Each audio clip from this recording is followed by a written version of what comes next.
what it meant to DJ Scott.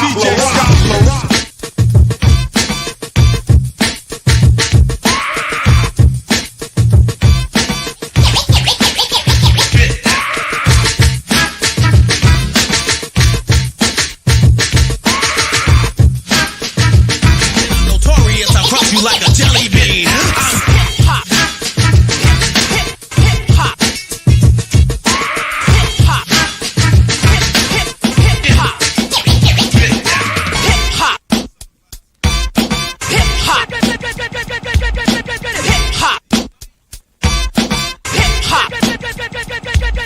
Hip-hop. Hip-hop. And what it meant to DJ Scott. And now, our feature presentation.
And what it meant to DJ Scott.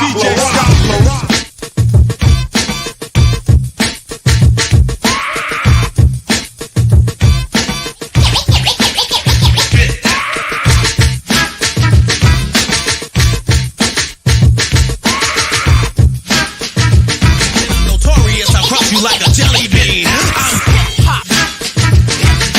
Hip-hop.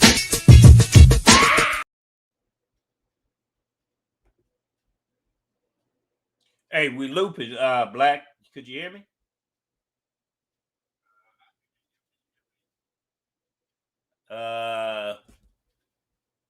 Let's see. Hold on. Let's see what we got.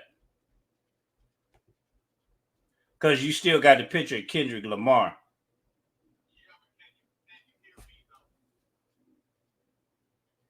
I can hear you, but you're coming from somewhere. So, hey, just hit run me a check.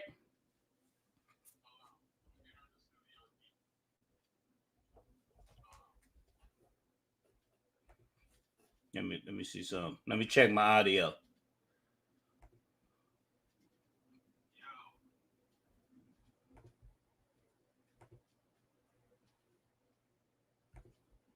Check. Could you hear me?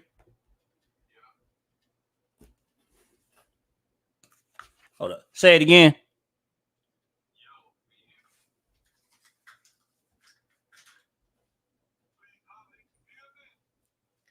Oh, hey, we still on the phone, man.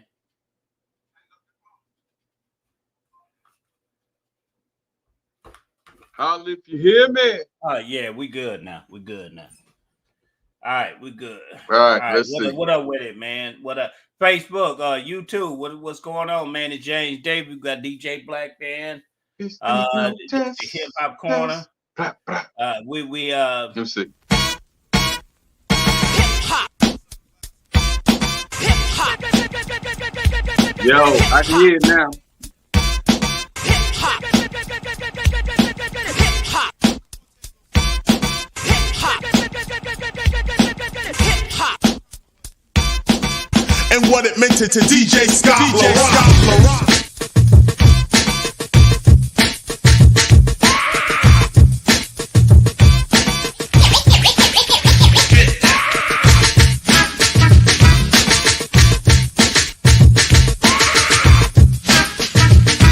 Notorious, I crush you like a jelly bean. I'm hip-hop.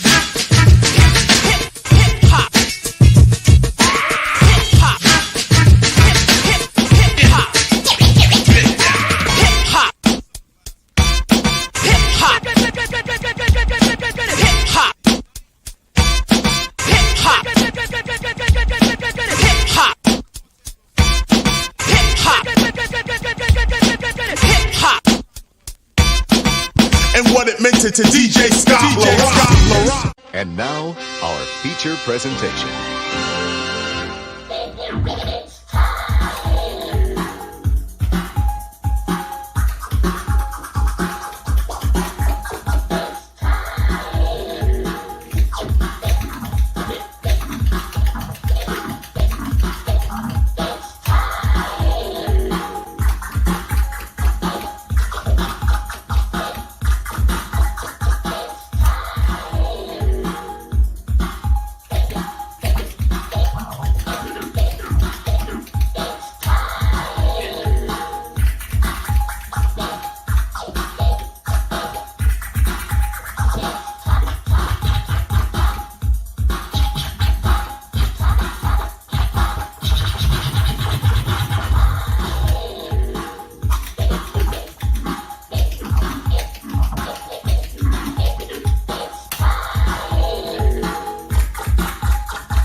Yo, what's up with it, man?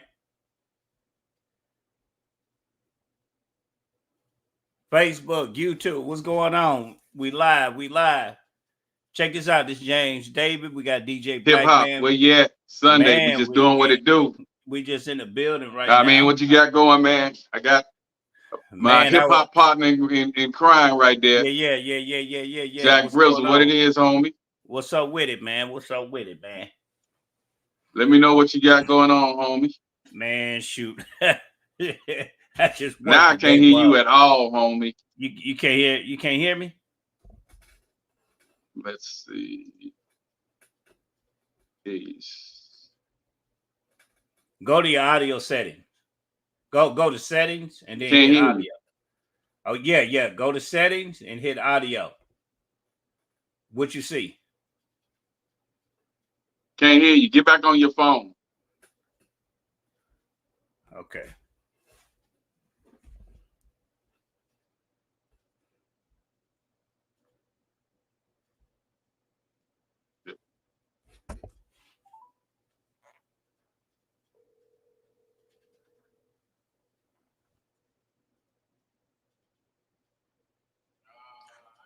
Yeah, go to settings and hit audio. Go to settings and hit audio.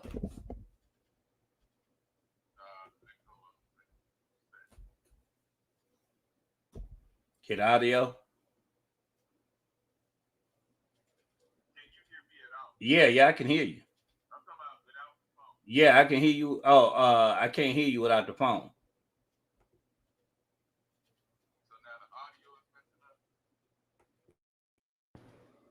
Check 1, 2.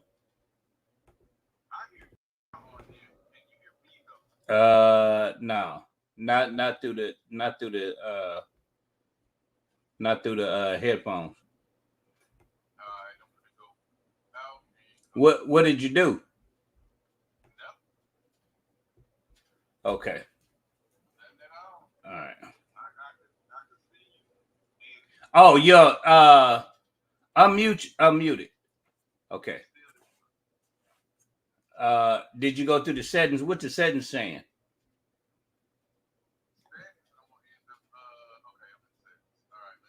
Hit audio. What'd you see? Okay, is it going through your phone or your computer?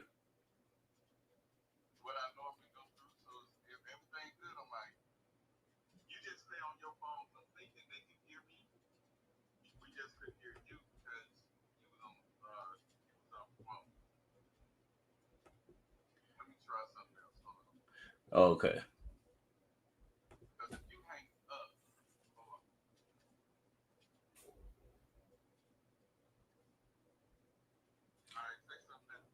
Yeah. I can't hear you in the headphones. Let me see something. Yeah. Because I can hear myself, but I can't hear you.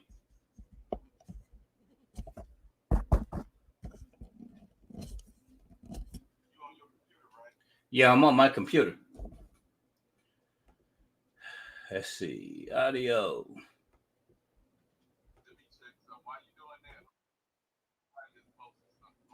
Okay.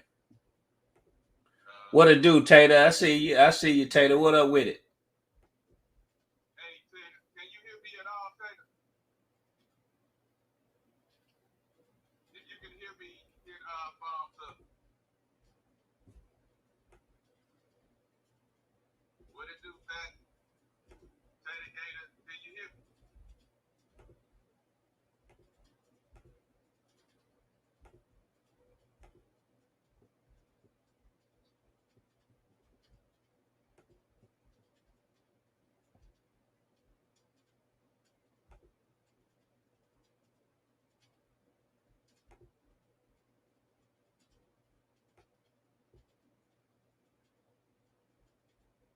Yeah. Hey, look, Facebook, man, and YouTube, man. We getting it together, man. We gonna put this thing together, man. So we make it happen.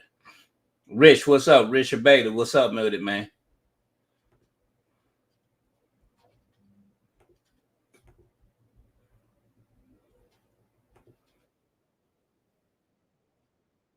Okay, I can go ahead. Could you go ahead? I hear you now.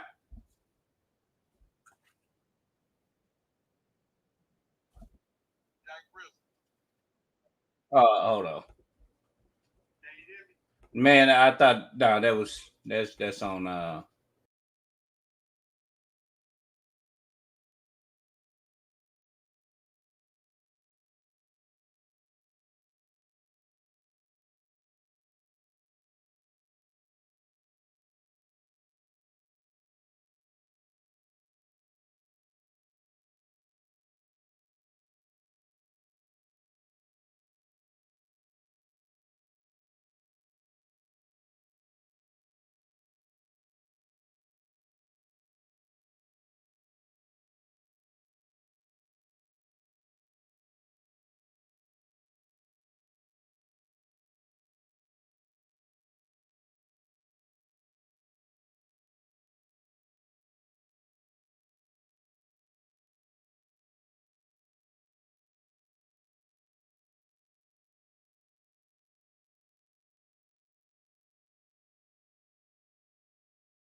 Okay. Yeah. All right.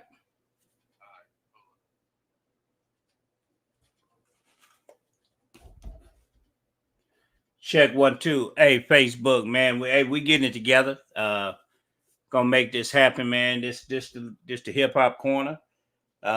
Tonight we're gonna talk about is Kendrick now the GOAT hip hop.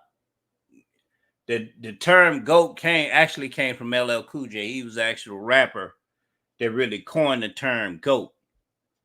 Hold on. All right. What about now? Yeah, I can hear you now. But you still got the overlay of Kendrick in front. Mic check, mic check. Yeah, I can hear you now. Could you hear me? Because I just turned the volume up. So Could you hear me? I can hear you, but you low. Okay. Hold on. LL Cool J is still there. Okay, I'm good. What about Brizzle? Can you hear Brizzle? Say something, Brizzle. Yeah, check 1 2. Hold up. Let's see some. 1 2 1 2. Let's see. 2. Check 1 2. Check 1 2. Can you hear me now, Tater? Mic check, mic check. Okay, she said you good too, Brizzle. Okay. I'm trying to see if Tater can hear me. All right. Yeah. LL Cool J still on that, man. Because me and him had this debate today. Really the qualified Tater of what a GOAT is. So this is what we drawn into. Hey, you still got the overlay on me. Damn, Brizzle. Cornbread, take the overlay out. All right, Brizzle. Could you hear me? You real low. Try to turn the volume up or something on your end, but they say we sound good, but I can't really hear you. Let me see. Let's see if you can adjust the volume or something.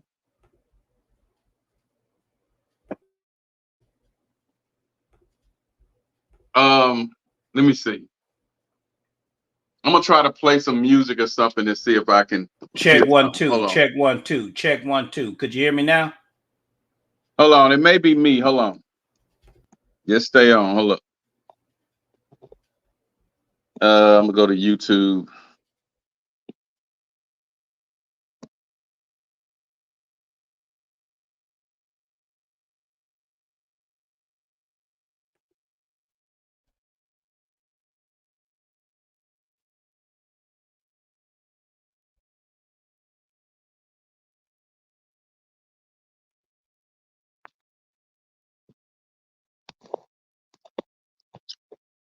All right, now say something, Jack. Check 1 2. Could you hear me? All right, much better. Oh, okay. What was the deal? I had to turn the volume up. Oh, okay. Hey, okay. So take the overlay out.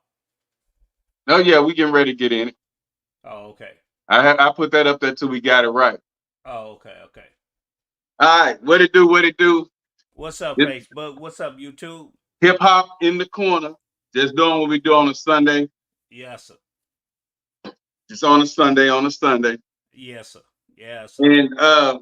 And like Thaxton said, Tater said, yeah, LL Cool J gonna forever be the GOAT. Yeah. That's understood. You know what I'm Yeah. saying? But we're talking about the passing of the torches. Right. Okay. So, We but the already point. know Tupac. Right. We already know Biggie. Right. You know what I'm saying? But and then we already know, the Jay-Z Right. and Nas. Right. Okay. We know them. We know those. Right. Those are the top whatever. Yeah. And not to mention the God status. God MC. The God Yeah. MC God. himself. Yeah. God status. Now I owe you an apology because I got in my feelings a long time ago, a while back when we used to discuss Rakim. Right. You know what I'm saying? And I said some things that was crazy, you know what I'm saying? And I realize now that they were crazy because I just went back and listened to Follow the Leader, that album, that whole album. Um, and I had to be been still correct because Right. I was a Big Daddy Kane diehard.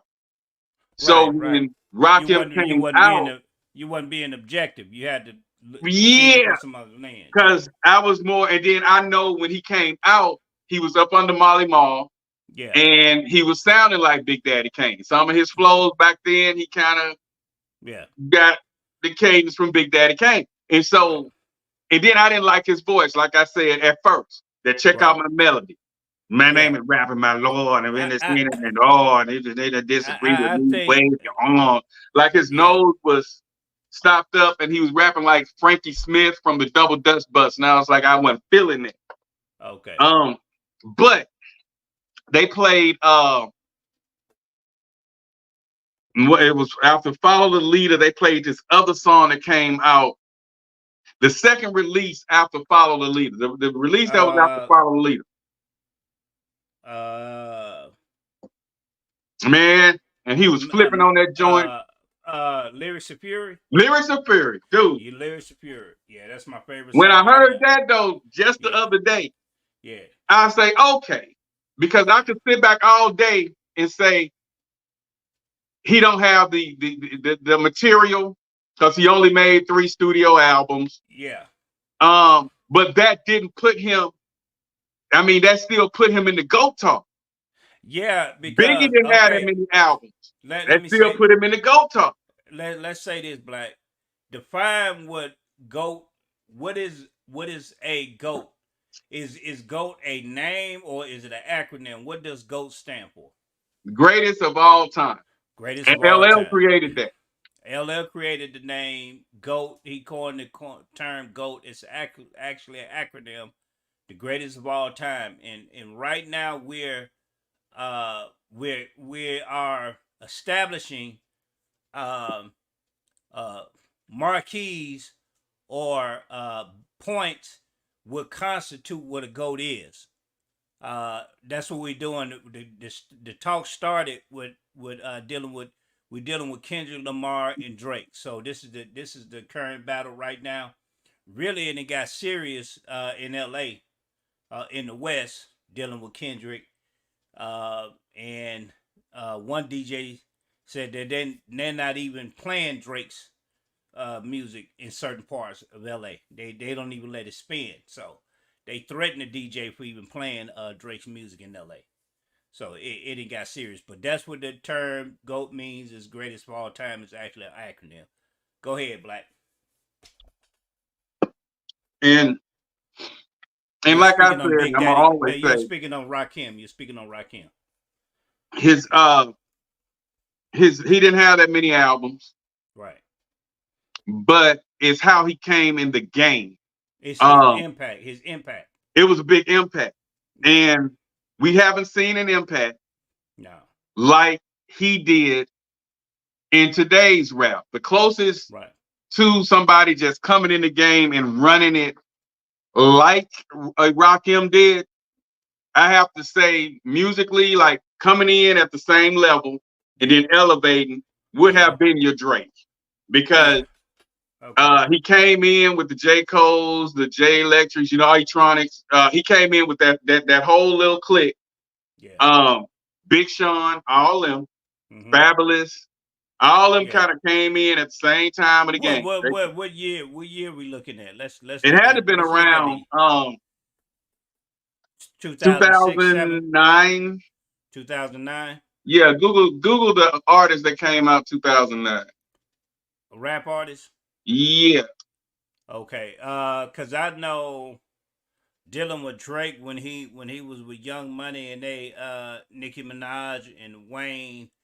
To me, I think that was his height. Let me see. Well, no. We're not gonna say that was his height. No. This was his dopest. His ascension. No, his that ascension. was his dopest start. Yeah, he was raw. That's what I'm saying. That's it. That was his ascension. That catapulted. It's an event that always take place in superstars' life. So that was his moment. That was his moonwalk moment. That was his Michael Jackson moonwalk moment.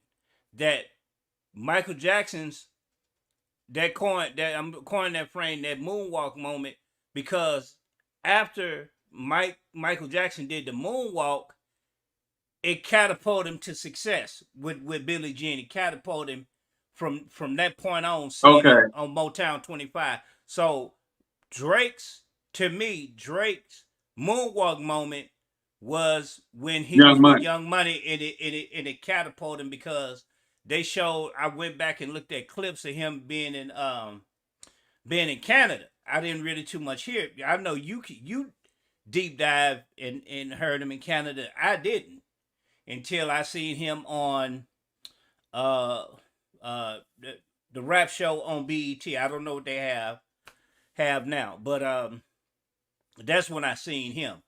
But when he got with Lil Wayne, that was his moonwalk moment.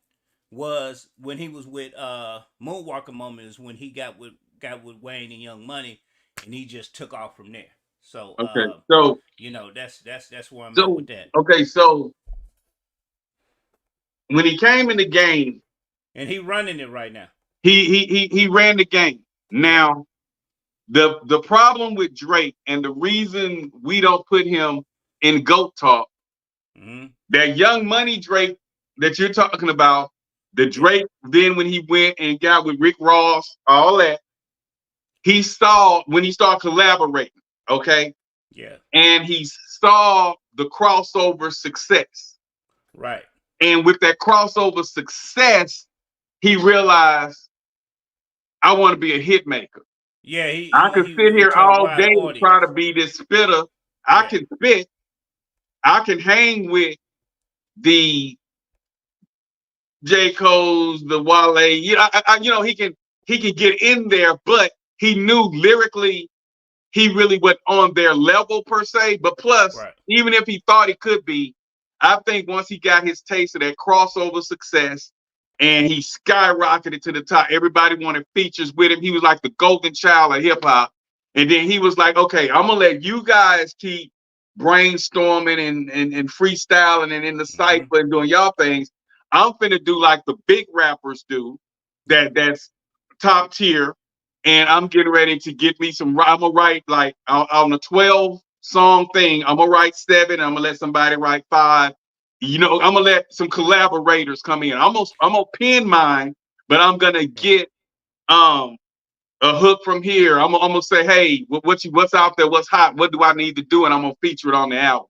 And I think he started really doing that with the Quint Miller, because that's the first time. And if you do the Google all the way back, the first time anybody ever said anything, except for when he was quoting Too Short and rapping Forte. But other than that, and I think, and then neither one of them complained. Too Short loved the accolades because he was like, hey, dude, showing me homage, goes on and on, can't understand. Too Short was digging that shit. Yeah, but that's a technique in rap that's been around since after the pioneers built the foundation. The LLs, the Cold Crush brothers, KRS-One, who is God, Blau, Kool Herc, who is the God, Bow, but you name some heavy hitters. Yeah, so Kool Herc is the god of this. Who you really need to pull his picture up if you get time. But Kool Herc is really the one who started this game called hip hop, man. And hip hop is really an embrace it. And I'm not trying to just go too far, but just we'll go back into that. But anyway, big upping is a technique that all the rappers use. They'll take a line from one artist and they say it in kind of a metropolitan way to integrate it within the music. Now this new generation think that they biting, stealing from songs, and that's not. That's just a technique that they use inside of records that they use to big up another artist. But a lot of the youngsters, and I'm gonna say this. Check this out, Black, because we dealing with Kendrick Lamar. A lot of these young artists, the technique they use, this was Just Blaze was talking about this, and they had a little clip how the new artists don't write their music. See, it started we known of it through Hove and then Wayne, because when Wayne found out Jay-Z wasn't writing, he didn't start writing. So a lot of the younger generation is not writing their music. They doing what they call a punch-in method. So with the punch-in method, they'll think of a song, formulate a song, rap that line, and if they forget, like Dre did Easy on Boys in the Hood. Yeah, they doing the punch-in method now. So Just Blaze says something key, because you're dealing with collaboration. He says something key that he said that it's cool to do that. He said that it's cool to do that, to write and do the punch-in method, if you're good at doing that. If you're a Jay-Z or a Wayne, that's cool. And we need to park what we put in Wayne, because we leaving Wayne out of the GOAT talk too, because that was something else. But he said that you taking who out of the GOAT talk? that people taking Wayne out of the GOAT talk. I ain't They heard don't even that one. mention they don't even mention Wayne in the GOAT talk, because if it wasn't for Lil Wayne, we wouldn't have known. I wouldn't have known the Drake. You probably would have known the Drake, but I wouldn't have known the Drake. But they said that with writing it down, Just Blaze said Just Blaze, for those that don't know, he produced records for Jay-Z, a lot of records for Jay-Z, Freeway, different artists.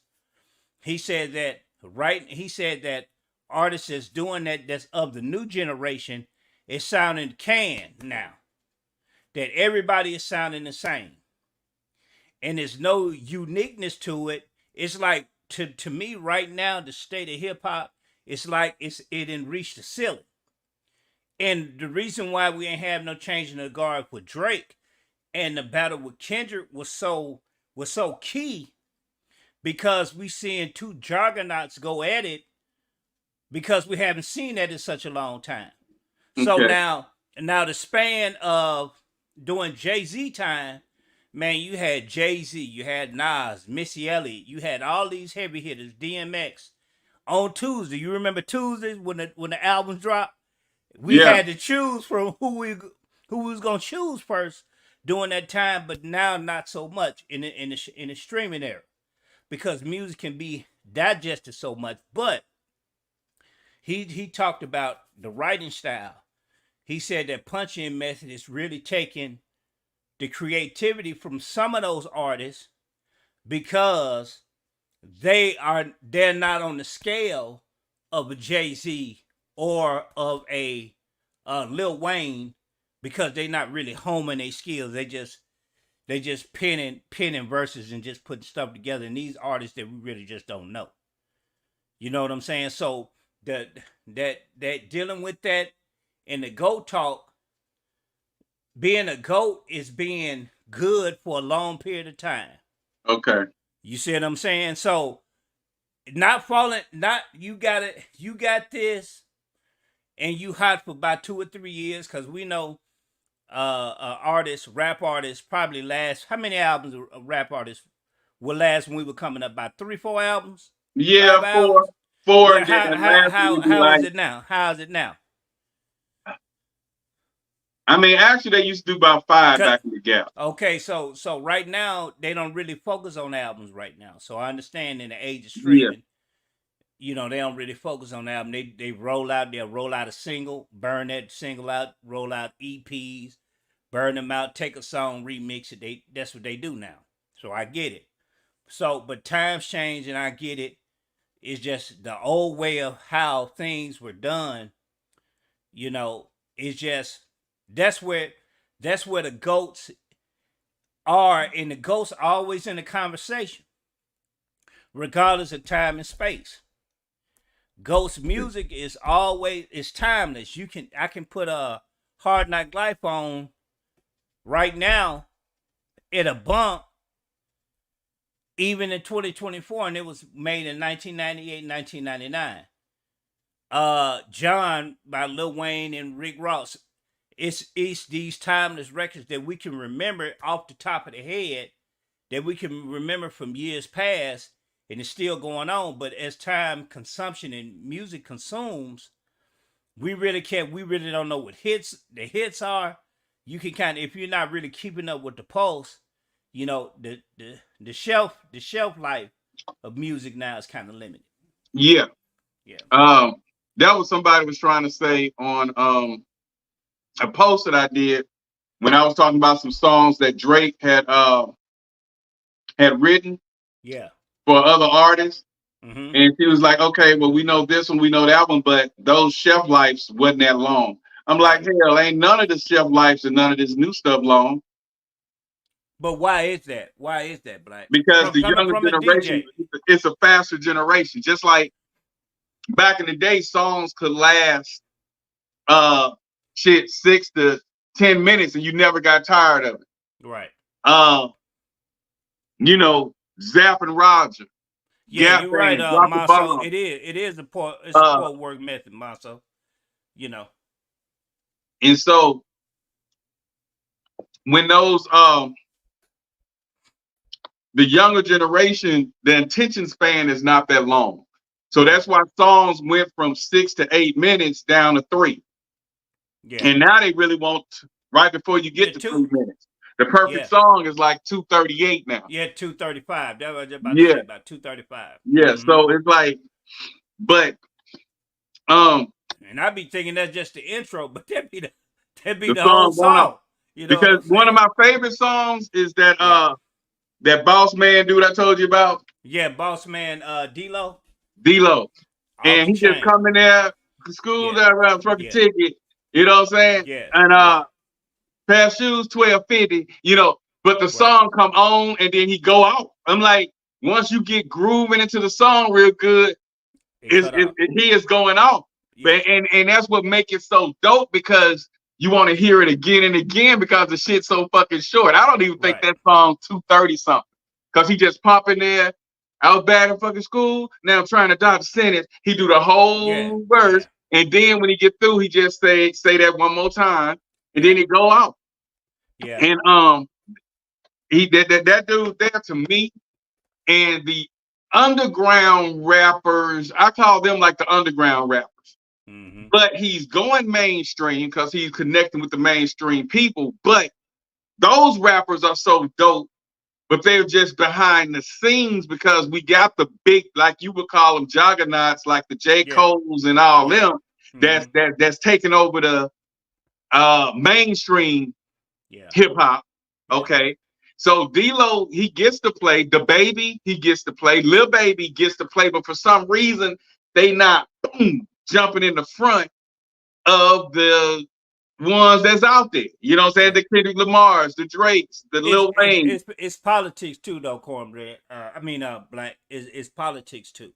So the way the game is, T-Pain said it the best. He said, man, if you really just want to, who's gonna be the best is determine how much money they're gonna put behind that artist. Let's just be honest. Okay, we got a Drake. But you got other artists that's colder than Drake. We just don't know them. But the money and the time and the money and the promotion and the market is behind Drake. Well, so, okay, this is what I think. And what I'm saying, what I'm saying, I'm gonna finish and I got you. Just hold it. Gotcha. The Baby fumbled with the LGBTQ, so they trying to really, kill him off. But we know in the streets, the Baby dope. You know what I'm saying?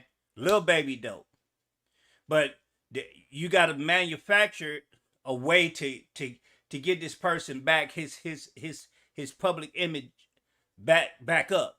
So that's what I'm saying, is that the way these artists are marketed now, it ain't necessarily about talent anymore. If you just got the marketable, if you got the dollars and the power and the machine to really push these artists, you can do. Look at the best example is Sexy Red. No. Listen to me. I know you're disagreeing. I'm gonna say this. The beats be dope. I don't know if Satan making the beats, but the beats be dope. But we know she's not the greatest lyricist. We know this.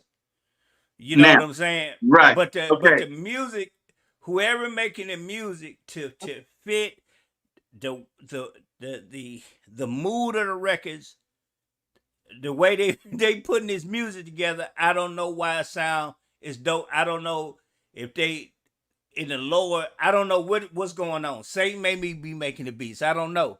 But the records sound dope. I got a question for you. Yeah.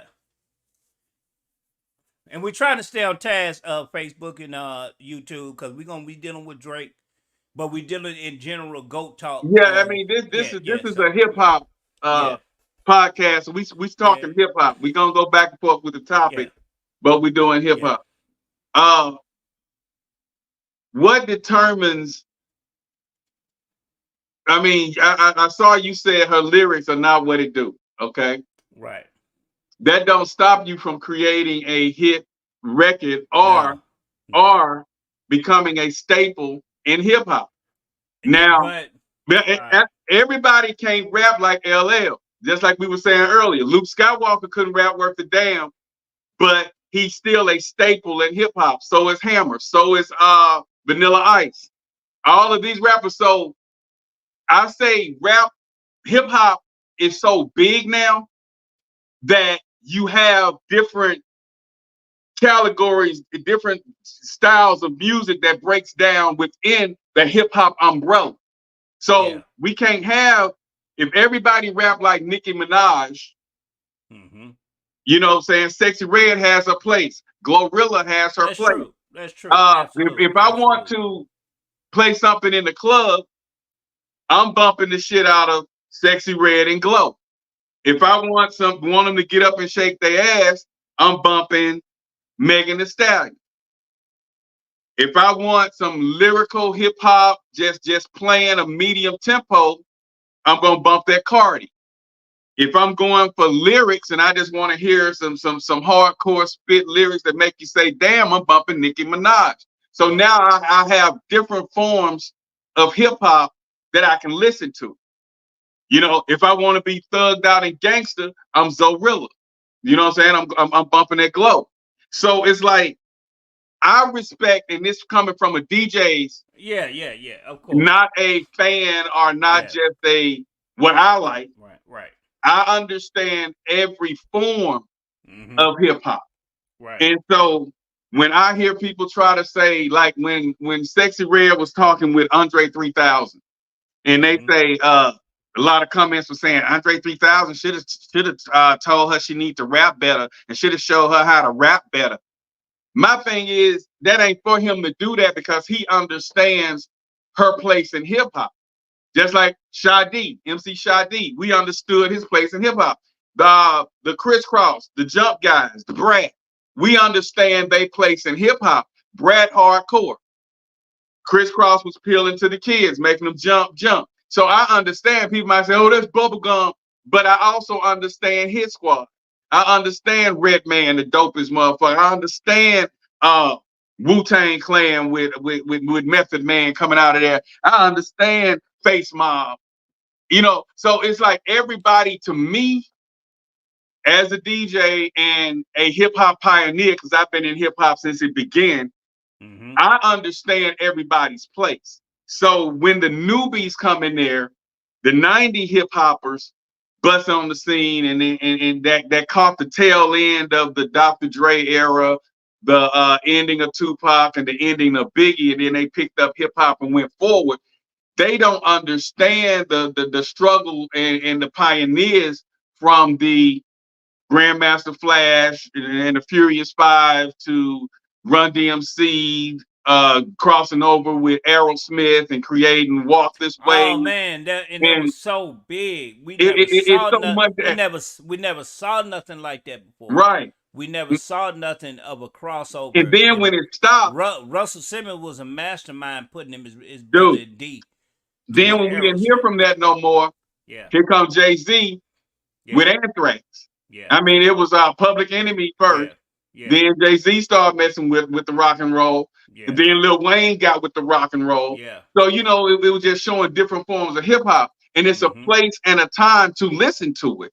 And so when they say, well, okay, I see what your point is. I see. Right, because, and that's why I say, getting back to what I wanted to say earlier when you was talking about the battle.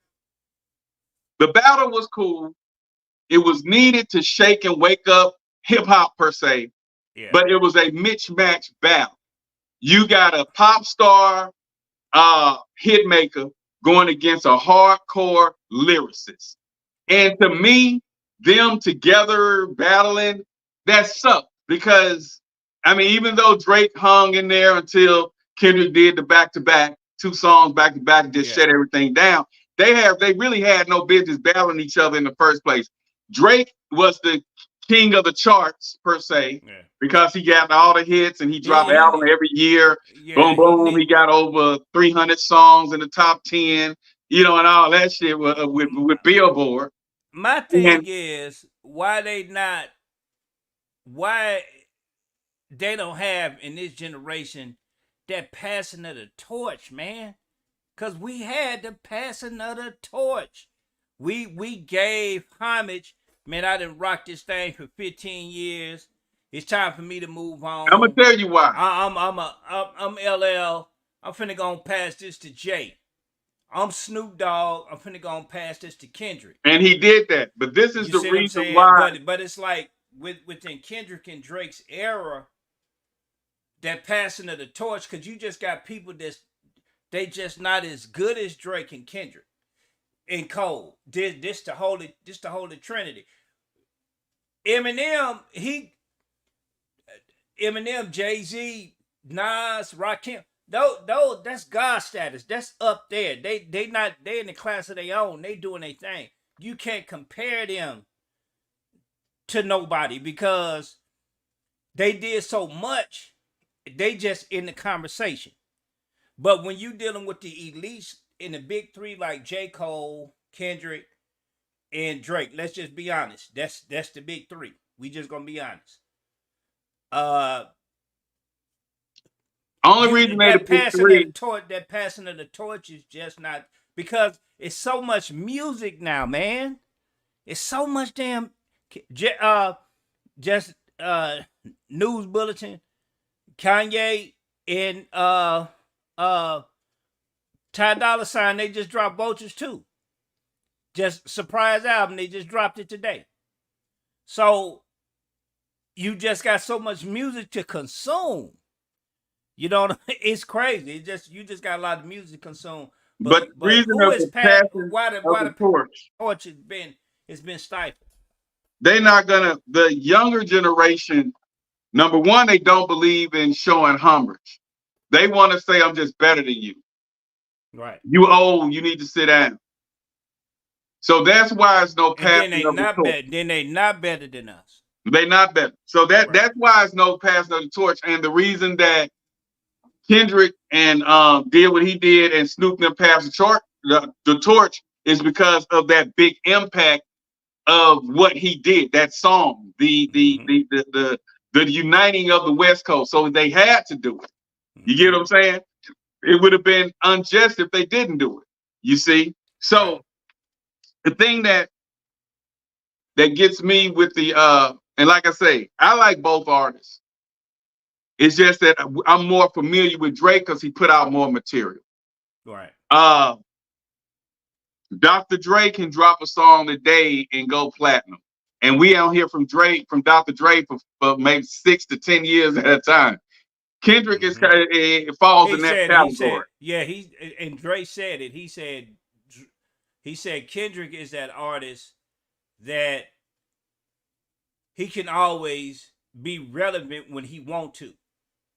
That he can drop an album today, chill for 5 years, come back, and and he fits right into the time. Come back and drop an album and be hot. He could chill again, drop another album. You know what I'm saying? So every artist can't do that. Dre said that a lot of artists can't do that without falling off. But he said Kendrick has the ability of not falling off and not staying relevant. He said Kendrick has the ability of staying relevant because of what he does and how he fits himself in the culture at that time.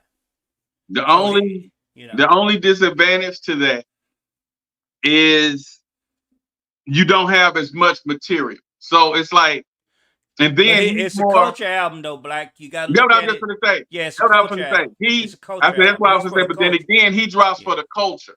Yeah. So you have your culture conscious rappers, right, and fans, and they are seriously about that. They don't care for the pop star and the what's hot on the charts, even though that does matter too, because you have a large population that's into party music, consistency also. Yeah. So that's the only thing with the Kendricks. When absolutely. When I ask people to name some songs, they get stuck at maybe 4 or 5 because of how he dropped. And then they mostly, if you're not a Kendrick fan and then went through Mr. Morale and all the albums, you're not gonna know what his like when They Not Like Us hit and it blew up. Okay, hottest song ever. Yeah. And my girl said, "What else does he sing?" Okay. What else? And I was like, hey, we listen to Kendrick. I used to bump the swimming pools, and then the song he had with that shit was dope. with T.I. Yeah, and I say, so he got hits. Yeah. He was like, and so I went back. It was a slow song. Then he got a song with Rihanna. So I started playing all the songs. She said, "Oh, that was him." Okay. You know what I'm saying? Compared to Drake, and she knows 20 songs out back from Hotline Bling to Drake. Okay, so he's more popular per se amongst the radio listeners. Yeah, and the satellite listeners. Yeah, Drake and Party got a new album. He just announced it. At his concert. So Drake. And speaking of that, he always dropping albums, mix albums. I mean, speaking of that, they made a big deal, and I did a short little Sunday. I think it was last Sunday. I did a quick little Sunday thing on the Limp Bizkit saying Drake is in the building. Mm-hmm. The listeners of Limp Bizkit is 45 plus. Right. You may get 15%, 35 and under, 35 to maybe 25. But they in that black fingernail polish era. They want to be weird. They're gothic type shit. Yeah, they want to be that.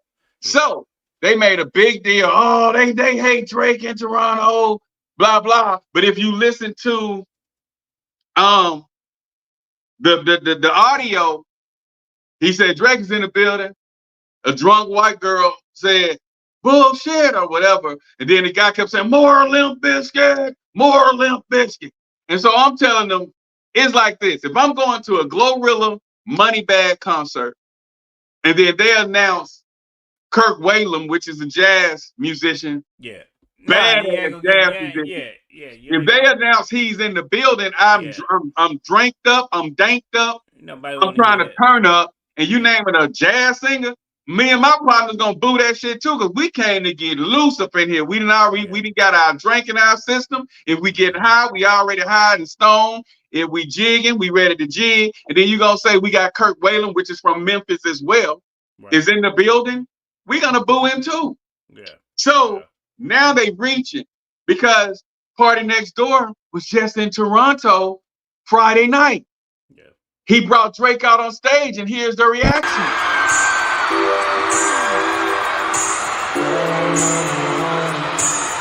You know I wanna,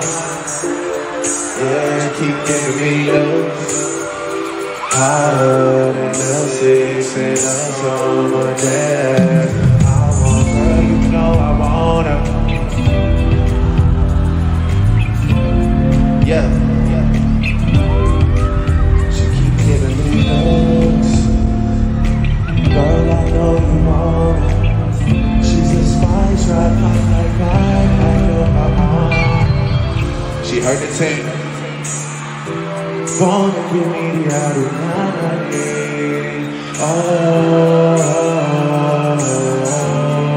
She say I'm a sweet man, but she say that she don't need a man. What if we make an agreement, then we can just fuck while we're being friends, girl? I say.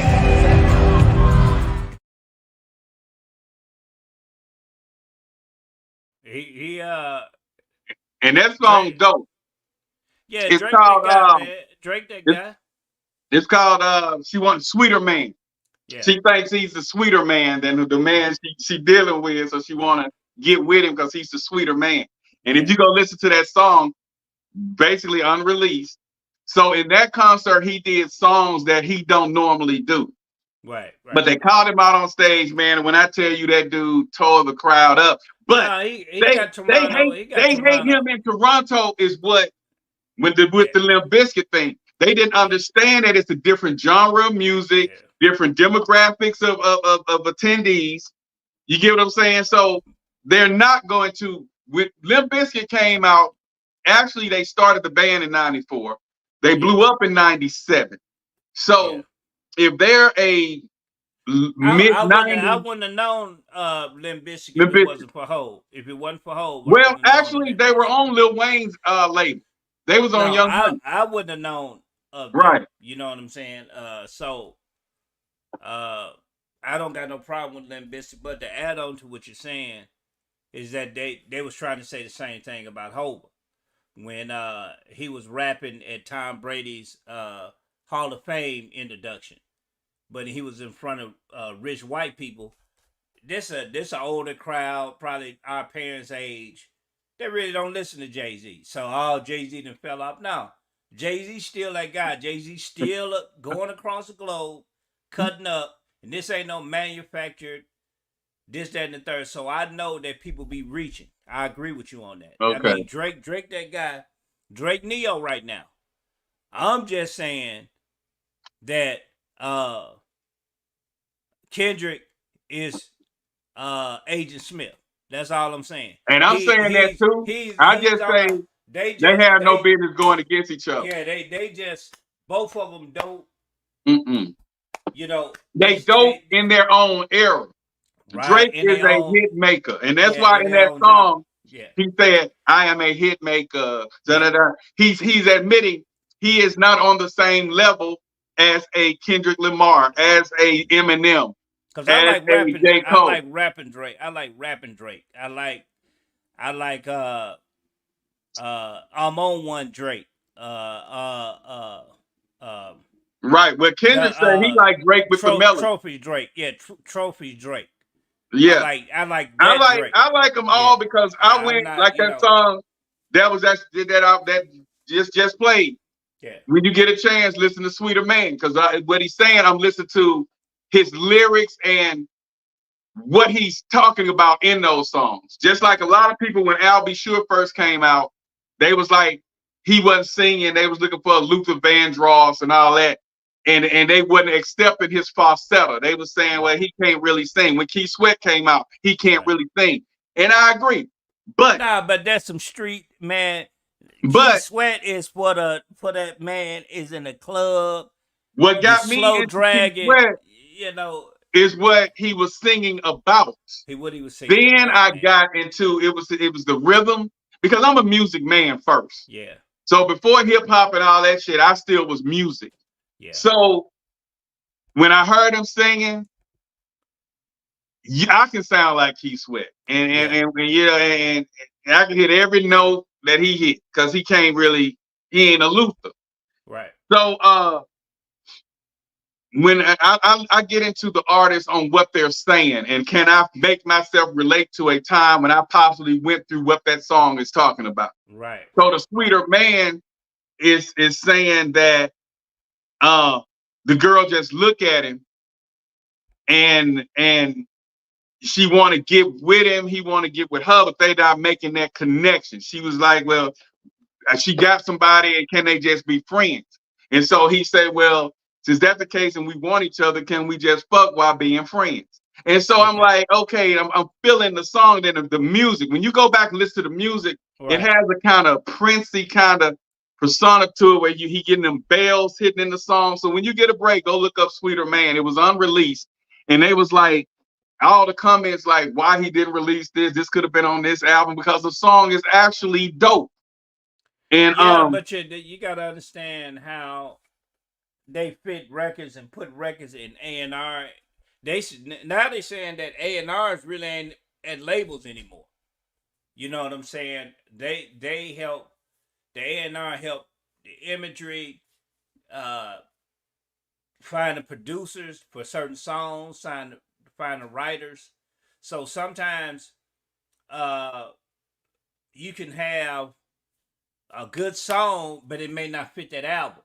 Right. Or you can have a good song, it may be clearance issues. It may be a sampling. So it could be various of things. Because I was listening to some of Michael Jackson's unreleased stuff that he did. He left off of the Thriller album.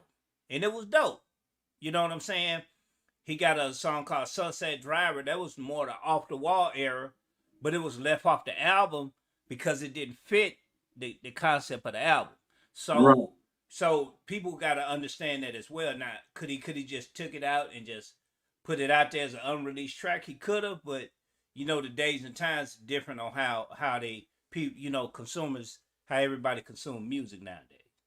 So So the question at hand, though, and then I want to know why. yeah, Is Kendrick the go to hip hop? Is he the go to hip hop? And right to now, me, today, if he wasn't, because of the new boost, and he's over relevant again, which I'm not saying he wasn't oh relevant okay, okay, before. He's more relevant today than he's ever been. And yeah, people can get on here and argue all they want to. This is the but longest any song he ever did stayed on the chart. These are facts. You can go yeah, back and yeah, look. and like you They was even telling went me, back and they're streaming and re-listening to all of his old material now because they and that's slept good. on it. He Yeah, was the because most slept on, not the most, because there's a lot of great MCs out there. Because yeah, I feel like Wale, but he's was one of the most kind of slept on slept. MCs when it comes to listening to the whole album and praising the albums. He will win Grammys because every song he dropped Yeah. is a mega hit. And You know they what I'm these saying? are but let me tell you what the key was. Um a gentleman that was on the Grammy um Committee. committee. He said that they judge the reason why Kendrick won so many Grammys. He said that the Grammys, they instruct the judges to judge the albums based on the art. Based on the art. So when we hear records that win on the Grammys, we really don't understand. But from the lens, if it's a rock artist, their fan base understand that particular rock artist. So Kendrick is an artsy MC, and we just gonna keep it real. But one youngster said, he said, man, we want to hear more of this version of Kendrick instead of the deep Kendrick. He said we like the deep Kendrick, but him coming out with Drake and not like us, because it surprised me because I'm used to pools, swimming pools. I'm used to it's all right. It's all right. Me and you debated about that because I like the song. You didn't necessarily think it was All a my hit. life I had to fight. Yeah, uh the other song, You got three uh more. You got three more to go. yeah, he said and then my man Don't foot just went viral. That song, the song with Baby King, his his cousin. Yeah. Um, let's see. The songs he did with Dre. It's another record that he did that Nipsey was saying, and I listened to, and it was man. Kendrick got records that you listen to when you're on a long road trip, and it's some good music to listen to, And that's why I and say it's on good road trip. But if you trying to listen to swimming pools at the club, it ain't gonna work. But if you listen to swimming pools smoking a joint, it's gonna work. So right, his music is it's mood, it's cultural music.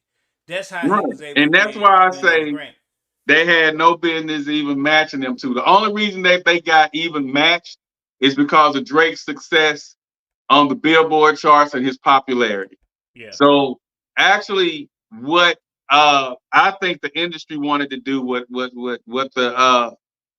the ones who pushed the buttons behind the scene wanted to do, they wanted to see can they find another artist to insert to take Drake's place, or at least bring someone else up get mentioned. Well, you need that formula, but you need that formula because we never really saw an artist that can rap as good as Drake and sing, and it mash and it works without the compromise. Now, do I like singing Drake? No, I don't like singing Drake. I like rapping Drake. But can I deny that when his music come on, I don't be moving my feet? Yeah, I do. Because it sound good. You see what I'm saying? Now I'm gonna cross that. But a lot of the records, I'm just not into Humpty Tom coming home. It sound good. It's just not something that I will put on. But the rest of the world, right, I love get it. Right. They love it. I get it. Now me, but I like rapping Drake because I am a music person. Yeah. Orchestra, first and second chair violin. Yeah. I like music. Yeah. So if I hear something and I'm riding down the street and there's some Congo drums going and somebody saying, "Oh, okay." Women of Brewster's Place, I think. Some my mom used to watch a long, long time ago. Right. At the end of the movie, it's this lady and she ain't singing shit. She just yelling and ad-libbing over some music. And that caught my ear at a young age. Right. And my thing is, I like good music. Right. Whether it's a rapper singing, whether it's a singer trying to rap like Chris Brown, if it sounds good, it has a good melody, a good tempo, I just like good music. So I don't just put artists like, this is a plant, you need to rap. If whatever they're trying. Now Andre 3000 with the flute thing, he too dope of a rapper to me. That was a hard appeal for me to digest because I love everything about Andre 3000. Yeah. I like his voice. I like his cadence. I like his rhythms. I love his topics. I like his metaphors. I like his similes. Yeah. That to me, he's the dopest all around MC to me. He is well-rounded. He don't freestyle. He don't freestyle. Okay. So just like when they was putting up the videos of Drake in the studio trying to piece these words together, he don't freestyle. And then Andre 3000 said, I don't freestyle either. He say, if you thinking you're gonna put on a beat and I'm just gonna come in there and rap, I can't do that. I don't do that. Yeah, so I told you that when we was making records. I said, bro, I don't freestyle. Right. Because what's his name? Who put them together? Dungeon Family. What's his name? Rico Wade. But Big Boy said, man, he said Rico Wade used to critique their music. Cause he said back then Future was in the basement. He said before you knew Future, Titty Boy. They call him 2 Chainz now. He was in the basement. So back then we was writing it down. Now OZ can freestyle. Dale can freestyle. But I couldn't do that. I had to write my music down because it was orientated in me telling the story and putting a record together. Right.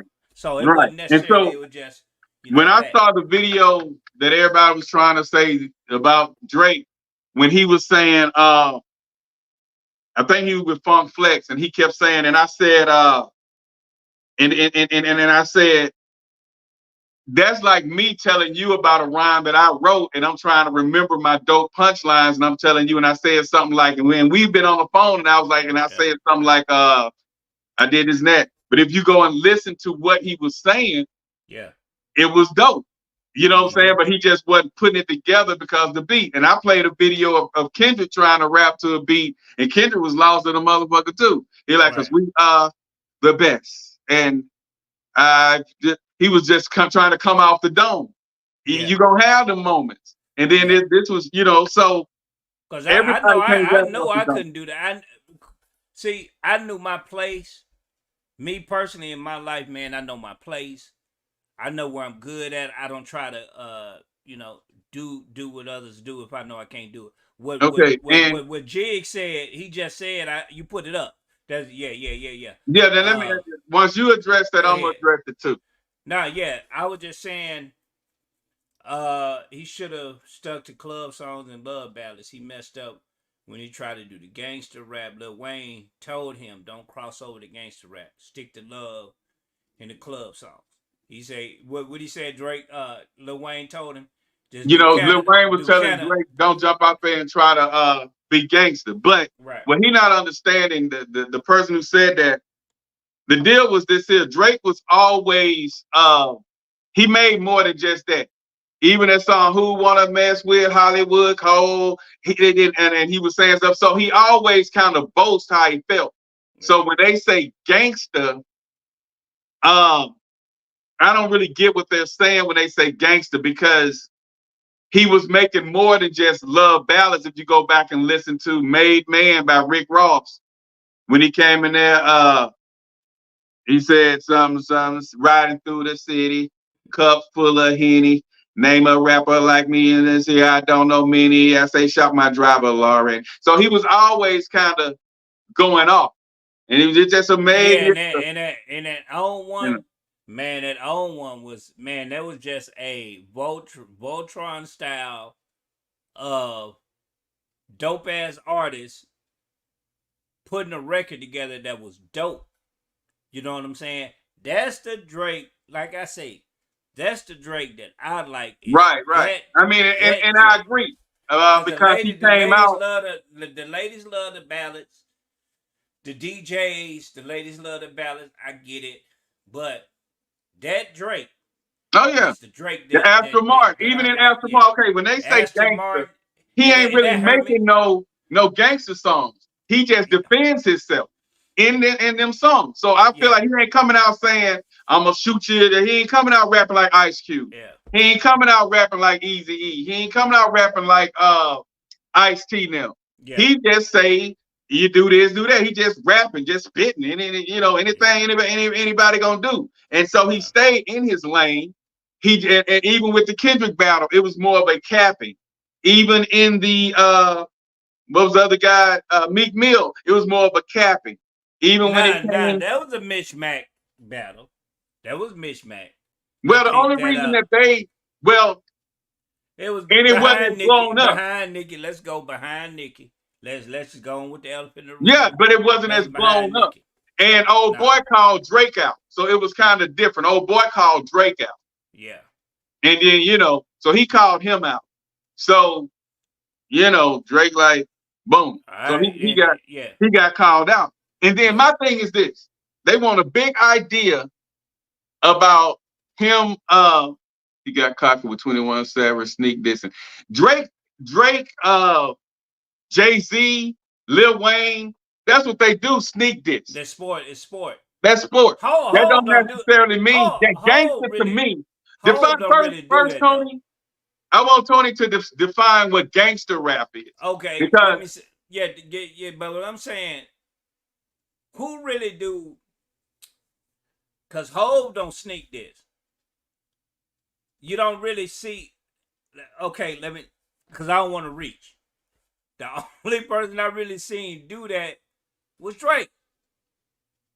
That's all I've seen. Everybody else they say, Nas and Jay-Z was always saying little things, kind of sneak dissing each other. But amongst who knew what that was. A lot of people did, because that's how they knew that battle was going to come up, because they was like, Jay-Z was talking something about Nas' baby mama, and you had to put two and two together, try to figure out what he was saying. So that's sneak dissing, because he didn't say his name, but he was saying something about he was either with his baby mama or something about the baby mama thing before the ether and all that came out. Right. And then you played Super Ugly, and Jay-Z was throwing so many things at so many different artists, but he wasn't saying no names. So sneak dissing is when you speak on an artist without saying a name. Okay. So Jay-Z did do a lot of that, and so did Nas, and a lot of rappers do that, and you have to kind of figure out, because it was Nelly and Chingy going at it. They were sneak dissing each other. You had to put it two and two together to see who they was talking about. So a lot of rappers do the sneak diss thing. They just don't say no name. And that's why I don't know. I think it was Jay-Z that said, "Diss me, put a name on it," or something like that. One of them was saying, "Until you put a name on it, I'm gonna say you're not talking to me." So, now, gangster to me, because I grew up where we were listening to gangster music. We had NWA, we had Boogie Down Productions, we had Gangster, we had Ice-T, we had real gangsters, and they was talking about putting a bullet in your head. That's what we call gangster. Okay, he said Tupac, Ghetto Boys, Ice Cube, talking about real things that occur in life. So is that gangster? What's that? What's that, Black? I was asking, is that gangster? Because KRS One had a song called 9mm, and he also had a song where he was saying, so he's speaking on the type of genre. You know, gangster rap is Tupac, Ghetto Boys, Ice Cube talking about real things that occur. Okay, so how is Drake gangster? Well, Drake tried to be because of his allegiance, like what Kendrick pointed out, with him getting with 21 Savage, getting with Future, to kind of get that card on the streets. Okay. To get that face card on the streets. All right. And that's one way if you want to look at it. But to which, because I know what you're about to say. He's reaching a demographic. Drake works on the demographic. Drake knows that rapping gangster only gonna get you a limited audience. He knows this. Rapping conscious only get you a limited audience. So Drake understood his demographic. Hey man, I'm gonna have to. We got to get these team of writers or collaborators to put his together. That's what they did for Drake. So Drake is that guy that we gonna have for collaboration, and we gonna put him up on top. And he just been good at what he did, what he does. Now, so nobody I haven't seen. The only, like you said, Kendrick is just two different sides of the coin. Right. And then when he said that, like you said, I'm thinking it's who hot, and I want to get in that era and pull that demographic. I don't think that he's trying to go down there and play a hard role. No, he not. I'm thinking Drake is a businessman. That's why Rick Ross said. That's why Rick Ross said, "I love his moves, but he never picked a fight in school." You know what I'm saying? So he's a businessman, and that's why he's the richest rapper, one of the richest rappers right now, and the most charted rap artist ever. And he's the Michael Jackson of rap when it comes to the charts. True. Because he makes those moves. I just hate I just hate that he if they dealing in his personal life, if they dealing with and like I say, and he's doing, if it's character in question, okay, whatever. But him making all these great records that really hurt me though. When him and Rick Ross kind of fell out, because that was a duo.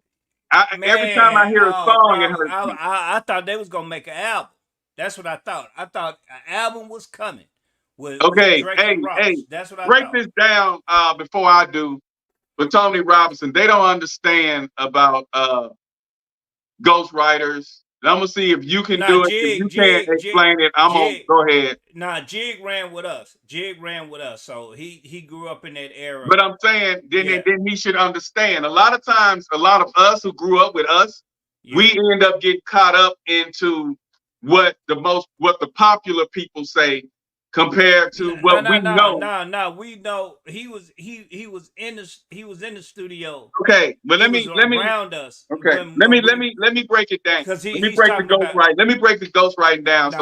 Is that Tony? Okay, let me break it down to Tony. Okay, Tony, if you ran in a clique, you guys are in the studio, and you know that a co-rapper of yours that's in the clique getting ready to record a song, and he tell you to come through, and y'all just in there vibing. And that rapper may say, I hit the door, went to the corner store, and I grabbed my fofo. Then you hear him say that, and then you might say, hey man, you should have said this and that and that and that. And then he takes what you're saying and he insert your lyric with your line into his rhyme. Does that mean you penned that for him? No, go ahead. When you see, some artists just got a pen game. You and I and him, Jig, we come from the era where we had a pen game. You were respected off your pen game. See, this is my partner Jig. He ran with OZ. We all of us ran together. So I know where you coming from. Pushing that pen is what was respected. Now, it okay. I understand from your perspective what you mean on the hits. It's hard for me to swallow collaborations. I didn't know what collaboration was until we deep dive and really broke it down. That Drake write these records, or he have somebody to, because you got to shape a hit. And Nikki said it's hard as hell really to write hits by yourself. She said that's hard. She said to make hit after hit and making songs that can make a hit, she said that's very difficult to keep up. And you need collaborators to really get fresh ideas. So I get what you coming from, but from his perspective, like a lot of people think that, Drake just got ghostwriters. You know what I'm saying? And I've never seen, you could correct me. I've never seen Drake blow on no mic just off the dome without his phone. I've never seen, and the rhyme wasn't in his phone.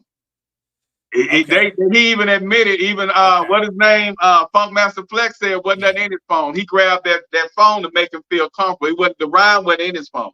Okay. That's why he was trying to think. Okay. I haven't seen, and correct me if I'm wrong, I haven't seen Andre 3000 freestyle. No, but I haven't seen Andre 3000 go out the dome. Every rapper does not go out the dome. Going out the dome don't make you a dope MC. Right, but some people have to write. In our era, you wasn't no freestyler. I wasn't no freestyler, but you could write. So what I'm saying is, ghostwriting to me is when you don't know who the hell collaborated with you. Like, you have to let me know that Jay-Z wrote something for Snoop and Dr. Dre. Yeah. But his name wasn't mentioned in the credits of the collaborated writers. Right. That's what a ghostwriter is. Right. If somebody put their name on it, that means you're not a ghostwriter. You get credit. Yeah, and now so that's what I'm saying. And now that the conversation, but really, just the Drake controversy. Now that the conversation really coming out about the collaboration, Snoop didn't say the young Carday dude with the blonde dreads, young cat that recently him and Lil Wayne did something. Oh, Carday. I forgot his name. Yeah, hey, but he's the new Drake. Huh? He's what the old Drake was. That dude got that energy, that flow, like young Drake when he came to Young Money. That's who that guy remind me of. Oh, so the one that rapped with Lil Wayne? Corday. So he said that Corday penned some of his verses. That's what Snoop said. Snoop said a lot of times. So Corday go way back? He said, listen to me. It was him or some other artist. He said, man, a lot of times I don't have time because of the stuff that I got going. And I have a youngster. He didn't have Sugar Free. Sugar Free penned some records for him. That you know what I'm saying? That ism. When he talking that ism and that pimp shit, he he had Sugar Free to write him some verses. He said, I do that, they'll send them to me. But we all know that Snoop know how to rap and he know how to freestyle. Yeah, that's why I He say didn't know it's how to cool. put a That's why my song famous together. line be when they saying that. So I agree with you. And You look, 100% that's why I correct say on the writers when and they the do that, I freestyle. say it's cool when they do it. It's a problem if Drake do it. But Right, I'm just saying, okay, now back to Tony. All right. Yeah. He said, What he okay, said? how do we know that Drake don't know shit about the streets? Just because you see a brother that may look corporate or may look light skinned or whatever, we don't know what they know about the He street. ain't But they pushing said lines. Michael Jackson was a crip. Jig saying pushing lines. Jig talking about pushing lines, pressing lines. Okay, check this out. All right, bro. This some real shit. I go to work. I work with a dude that knew Jay-Z. And he said, man, everything Jay-Z wrote and rap, he did it. Because we were on the block and we knew the dudes that used to move Brooklyn weight said for that. Jay-Z. My cousin Brooklyn said that. Yeah. And I told him, I said, one of my partners, Brooklyn, said the same, and they don't know each other. You know what I'm saying? Brooklyn and Caesar don't know each other. Caesar said the same thing that Brooklyn said, but Caesar said that Jay had some Spanish, some Puerto Rican cats moving work for him on what they call it, Saint Nick. It's a section in New York called Saint Nick. If you ever hear his records, he talk about that. And he said that's why Jay music is so profound, is because he lived what he talked about, and it was so many people that he got receipts. Okay, now I'm saying that to say that Drake don't have the receipts. He was on Degrassi. He don't have the receipts of street shit. Right. Nobody ain't came forward. That's what Jig talking about. Okay. He ain't came. So you can't just like I can't talk about street shit. Okay, I'm from Monroe. Jig know me. You know me. OZ know me. Everybody on this chat know me. And I'm getting out talking about busting guns, selling dope. Everybody know I didn't do that. I haven't heard Drake talk about busting guns though. No, like I said, I the need aura, to see the receipt. but I need to see, and I listen to a lot of Drake that's songs. what I'm saying. I need to see the receipts now where the he's battling and the talking metaphors, gangster, talking about pulling guns, talking about being on the street. I ain't heard the song. It's the battling and the metaphors. All he talk about is screwing they women. Yeah. And he a hit maker. I ain't never heard him saying, if I see you in the streets, if I see you in the streets, that's gonna be your last. I ain't heard him rap like that. I'm just saying I haven't. Show me some songs, inbox me some YouTube. Jig, pull something up. Jig, pull something up, man, and send it to my inbox so I can send it to my partner. Pull something up because I haven't really heard that. I just heard him saying, and I think to his credit, he talking about associating himself with Future, 21 Savage.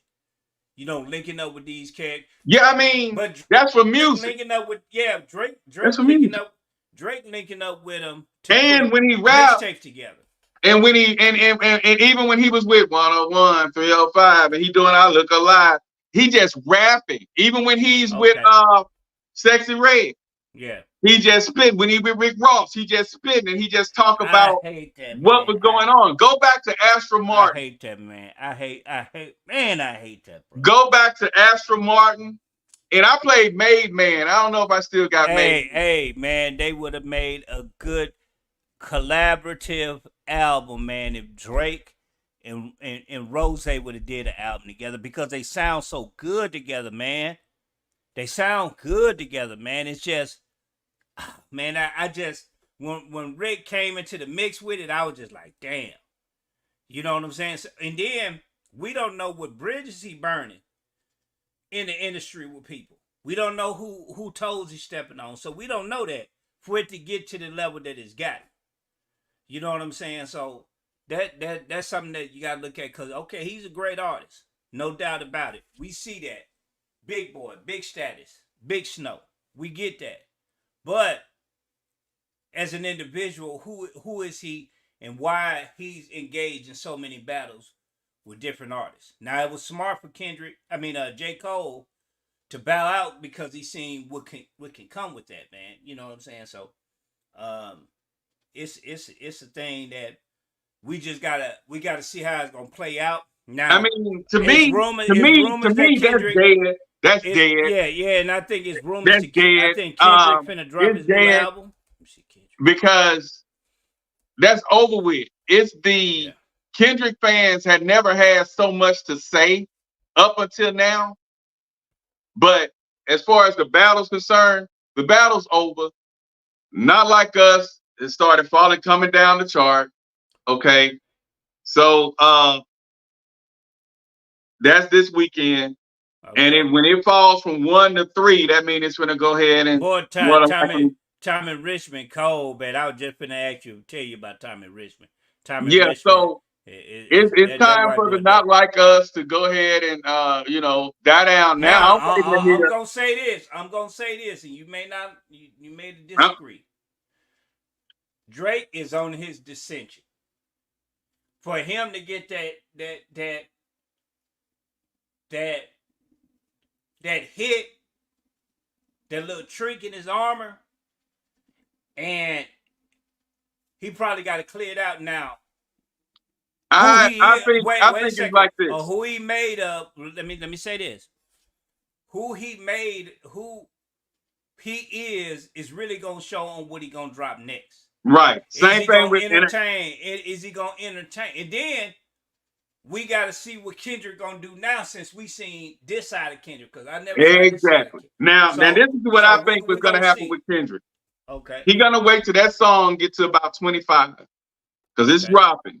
So by fall, mid-fall, Not Like Us gonna be at 25, and after 25, that's a wrap. Okay. He gonna drop the next track, which is the one I'm waiting on. The intro that was on the video. God damn that thing. Where he sampled, went out here music and slowed it down, and he rapping, broke up with that was Debbie Deb. Broccoli. That was Debbie Deb. He sampled that Debbie Deb. I'm waiting to hear that track. Then the album. So to me, the one who has something to prove to me is really Kendrick, because Drake done everything. And Drake's biggest mistake was even participating in that Kendrick thing, because we wouldn't even be talking about Kendrick today the way we are if Drake wouldn't have stepped to him, replied. So to me, it's kind of like what we say when the Whitney Houston, Bobby Brown, New Edition, made them big hits. Yeah. To come back with something, and this is your biggest hit record ever. Anything you release that's less than big as this hit is going to be reviewed as subpar, especially to Generation Z, because they look for anything to say. And you're going to be amazed. They own this nigga dick so hard right now. They loving him. That he's the best shit since sliced bread. But let him mess up and drop a third single. Who, Kendrick? Yeah, let Kendrick mess up and drop a third single that's 100% subpar, and watch how this one's trash. It's a cancel generation, bro. It's a cancel generation. Because I think a lot of what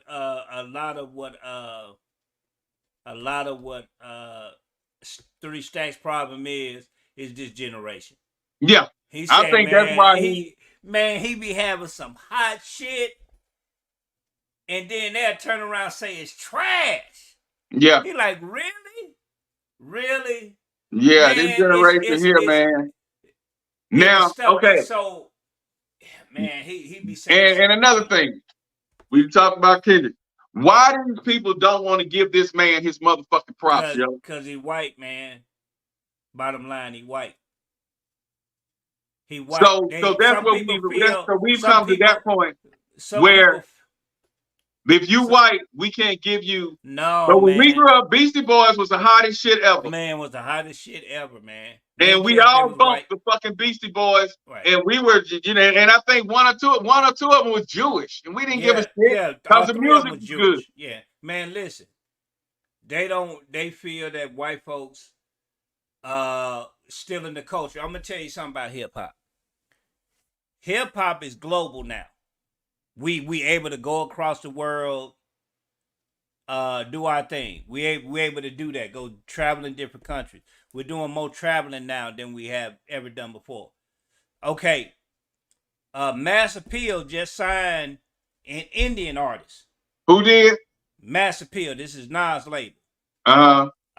So the dude is rapping in straight Indian, but hold on, let me see something. He rapping in straight Indian and it sound tight.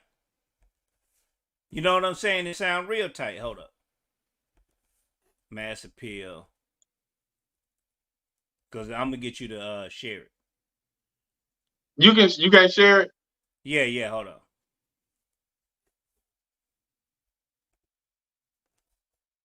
Tell hey Jug, send the name of the song.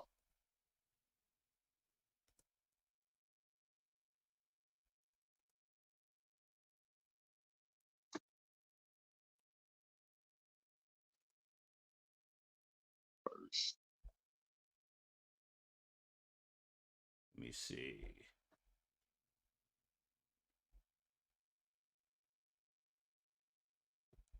Hold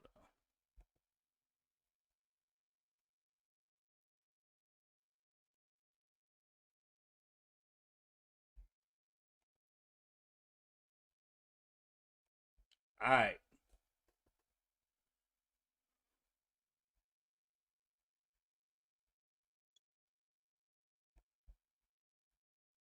All right, let's see.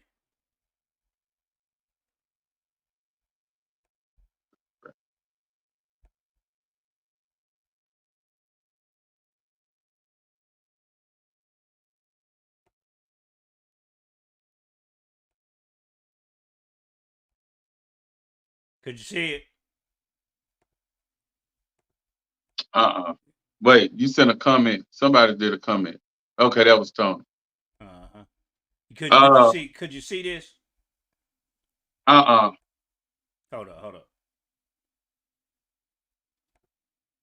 All right, you gotta share it. You gotta share it. Hold up.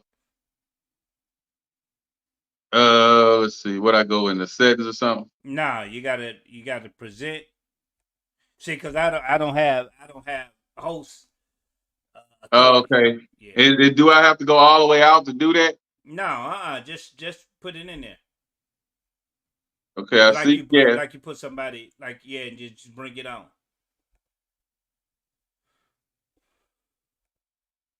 Okay, I don't bring it on from where? Hold up. I'm in guest. How do I make you second person?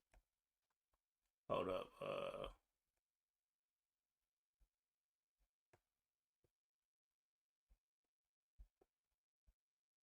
Let's see, general.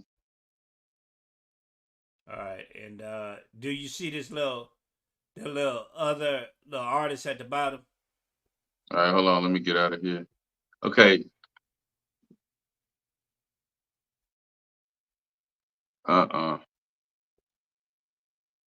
Okay. That's Yeah, so good. I can hold up.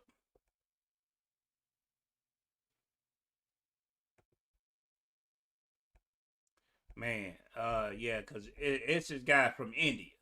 But the point I was making was that let's see. And you just Was anyway that don't worry about. The point I was making is that rap has become worldwide, and rap is regional. It has become worldwide. So yeah, we got it in the States for right now, and then even within the States is regional. So really, the GOAT conversation is the top tier of the top tier. Now it's well, subjective he in based the on conversation. It's just that Gen Z don't want to accept him. And my don't thing want to is, accept that. the guy is dope, Yeah. and I had to break it down because I got a post that's going out there that hundreds of people Yeah. are commenting on, and I'm talking about Eminem's album. And um, let's wipe out the music, the Okay. production, and listen to the bars. You The cannot dude is deny. so damn. The dude is our top tier. No, you can't. He's in the class of his. He's in the class with the Jay-Z's, the Rakims, the KRS-Ones. That's who. That's who he is as far as lyrical ability and as a white rap artist. I rock with Eminem. I like Eminem. But on the cool, when you get Are a you gonna break, bump him? Are you gonna bump him? Are you gonna bump him in your ride? I would, but the average cat in the trenches ain't gonna do that. So that's the stick. That's the argument that they use. Will you bump him in your ride? We gonna listen to he Eminem. actually has songs that you can bump in the ride. Yeah, and man, Listen to it's the new album. When you get a break and you ain't yeah. doing Cause I nothing, was listening to it. I was running through it in the trunk phone. and It's dope. he got some tight songs that rattle your trunk. Yeah, You know, and we understand that Nas and them, you know, they doing and did that thing. But we're talking about the new ones. And yeah, Kendrick now, yeah, Kendrick top 10 amongst the newer rappers. right. He top 10 amongst the newer rappers. So Newer, but my newer, thing too, newer, newer in what way? the new generation, the 21st century. Oh, okay then. He Cause he wouldn't been be out. top 10 if you're looking at, How long he been out now? About 15, 20 years now. yeah, amongst them, amongst the Drakes, the Wale's, the uh J Electronics, those rappers. Hey, you see that link? Yeah, I see a link, private chat. Press that link and see could you share it.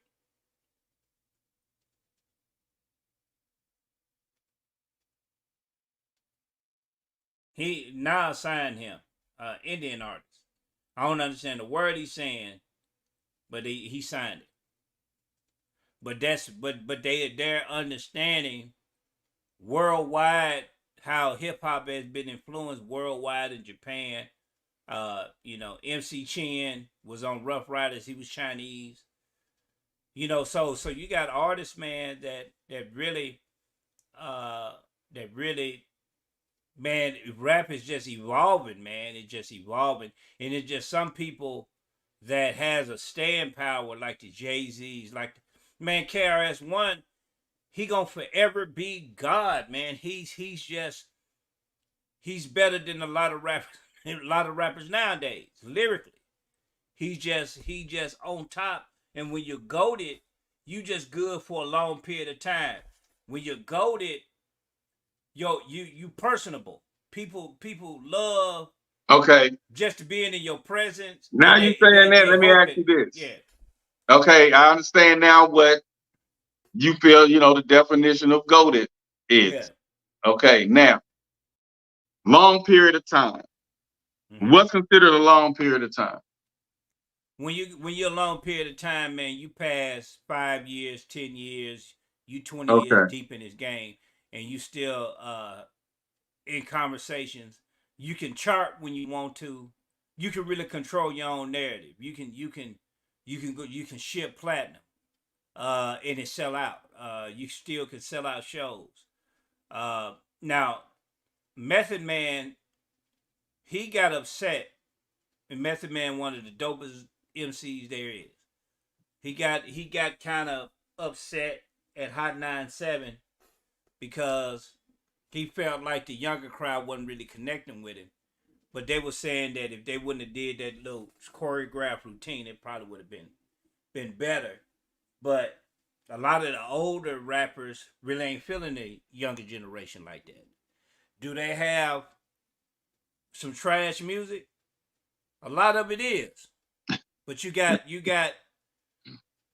because the artistry of it is taken out. Boys in the Hood. Boys in the Hood, we can visualize Boys in the Hood. We can visualize 6 in the Morning by Ice-T. We can visualize Once Upon a Time in the Projects. These are timeless songs that can go through the annals of time. That's what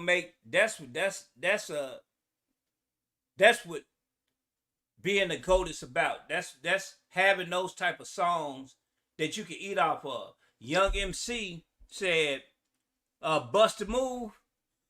He said when he released Bust a Move, he didn't have to work for 20 years. He lived off the publishing. Baby Got Back. I'm gonna say how Baby Got Back because Sir Mix-a-Lot was talking about Baby Got Back. He said he made so much money off Baby Got Back. Now, speaking of him, that album Swass by him, so dope. So dope. But I know I'm on a, I don't get too far back. But that Swass by Sir Mix-a-Lot, the whole damn CD, you just put it in and let it roll. He said that in publishing, in royalties, he made over $100 million on Baby Got Back. He sold 2 million copies of it, but on the back end of the publishing and royalties, man, how many commercials have used that song? How many movies have used that song? Right. So, $100 million. So Mix-a-Lot eat. When you can make music like that, and we just don't forget about it, that's what makes good music, man. Once Upon a Time in the Project, we can bump that right now. We was in a break room bumping Once Upon a Time in the Projects. A cat from New York, one from Texas, I'm from Louisiana, a cat from Jersey. You put it on that song, everybody from all over the country know that song. You feel me? So that's what make hip hop hip, but I just that's where I'm at on that on the era. In the state of it, you got Lil Babies, you got Dub Babies, man. I hope the baby kind of can. He coming back. That nigga spit.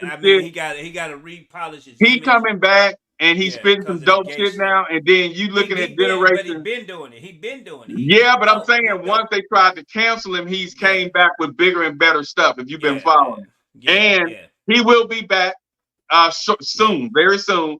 And Gen Z and late Y, Gen Y don't think like Gen X.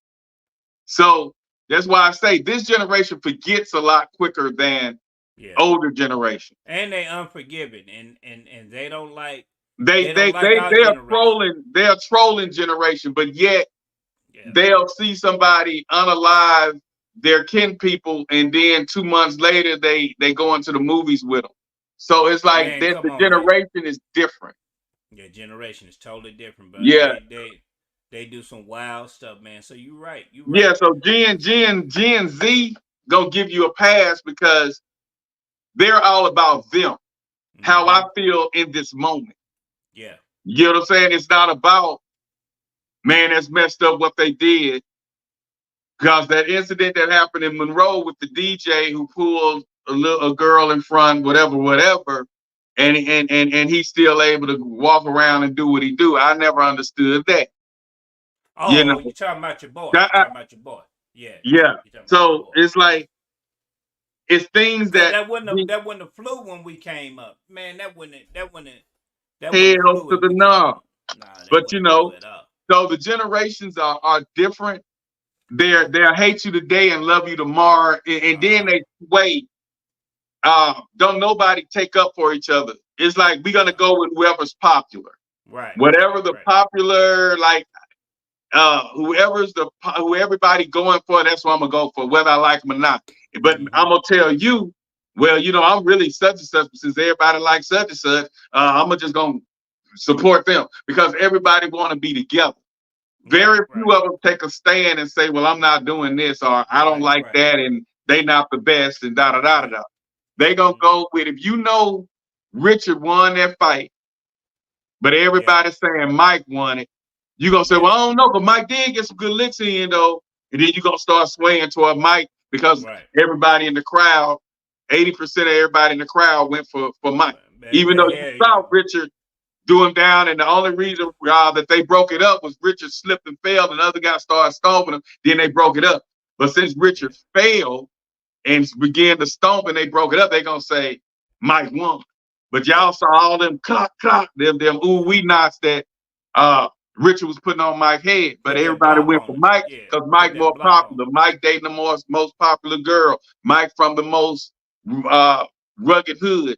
So they go with that. So this generation here, they sway. And then the people care to speak up.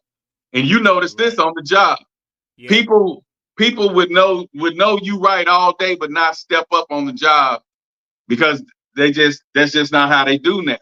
You know, they just gonna keep quiet. Nobody ain't standing for themselves. Nobody's they gonna keep quiet. And they say we need more reality rap.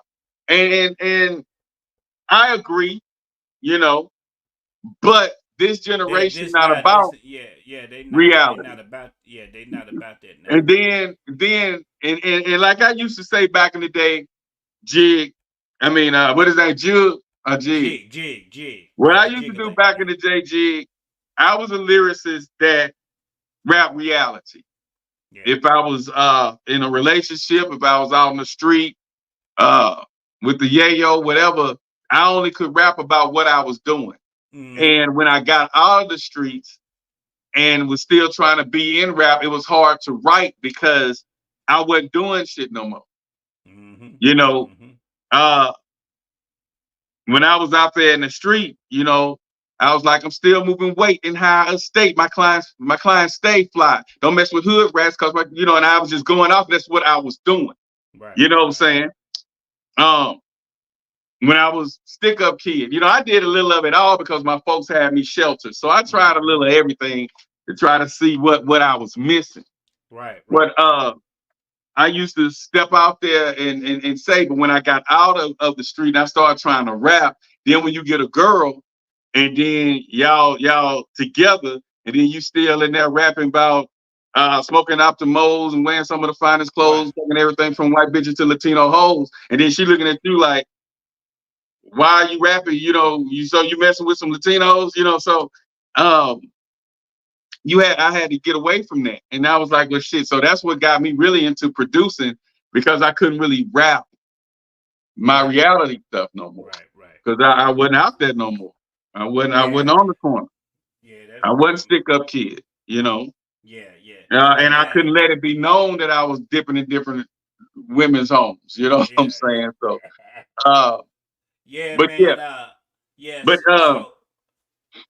so it's like they don't understand, the new generation don't understand the writing process compared to that conscious hip hop artist that comes out when he's ready to come out, that's writing his reality raps. And